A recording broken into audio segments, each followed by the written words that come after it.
నా బాధ, నా ఆవేదన ఏంటంటే నా తమ్ముడిని అరెస్ట్ చేసేటప్పుడు మీరు మాకు చెప్పలేదు. అది మొదటి తప్పు. రెండోది, మీరు వచ్చినప్పుడు మా మరదలు ఇంట్లో ఉన్నప్పుడు కనీసం పలానా పోలీస్ స్టేషన్కి తీసుకెళ్తాం అమ్మా, నీ భర్త మీద ఈ కేసులేని అని చెప్పి మీరు చెప్పలేదు.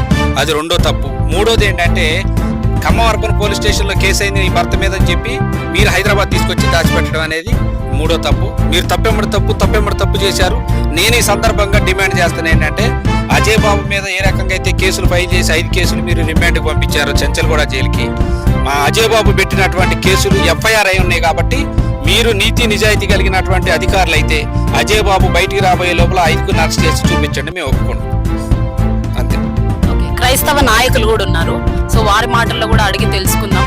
సో అరెస్ట్ అయిన తర్వాత మేము సోషల్ మీడియా ద్వారా ఒక కామెంట్ చూస్తున్నాం సార్. ఏమని చూస్తున్నామంటే, అరే అజయ్, నీ కర్మఫలం నువ్వు అనుభవిస్తున్నావు అని సోషల్ మీడియాలో ఈ కామెంట్ బాగా వైరల్ అవుతుంది. సో ఇవన్నీ చూసుకున్నట్టయితే రాత్రి నుండి ఇది కుట్రపూరితంగానే జరుగుతుంది అంటారా, లేదంటే మీకు అన్ని ఇన్ఫర్మేషన్స్ ఏమైనా ఇచ్చారు? ఇది 100% కుట్రపూరితంగా జరుగుతుంది.